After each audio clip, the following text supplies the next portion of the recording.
In case you're wondering what's happened to the issue of gun control in Washington, D.C., in the House and Senate, the answer is nothing.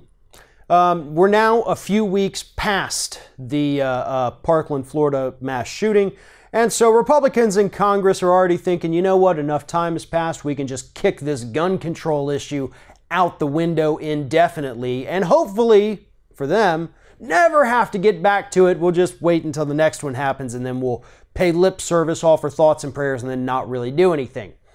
Pretty much the exact same thing they're doing on the issue of immigration.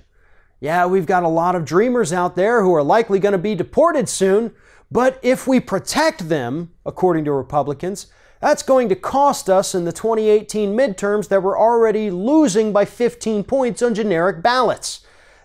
That's why they're not doing anything about the dreamers. That's why they're not doing anything about immigration, and that's why they're not doing anything about gun control. And that's not just speculation based on what we're seeing. That's pretty much what Republicans have told the press in the last few days.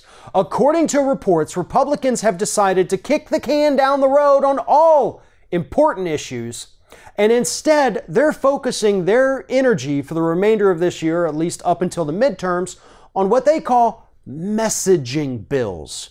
So what message are they trying to send? Well, you need look no further than one of the bills that is a banking deregulation bill that's actually supported by no fewer than 12 Democrats in the U.S. Senate. That's what they're working on.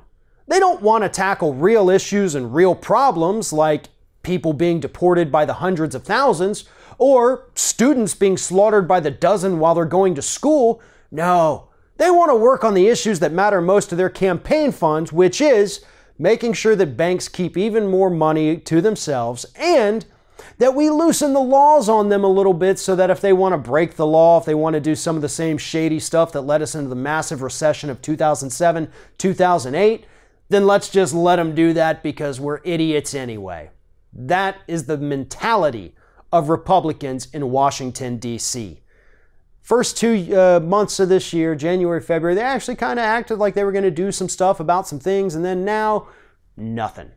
And it's going to be that way until the midterms because they cannot risk doing anything to piss off their hyper-vigilant Republican alt-right base. Even though majority of people in this country want a deal worked out on the Dreamers and DACA. A majority of people in this country want a ban on assault weapons. They want longer waiting periods for guns so people have a cooling off period.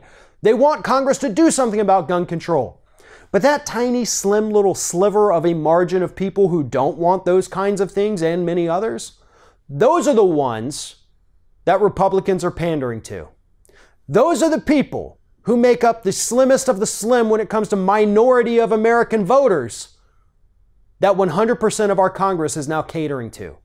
This country is being held hostage by right-wing extremists in the United States. And Congress has decided to paralyze itself so that they don't piss those people off. Well, guess what?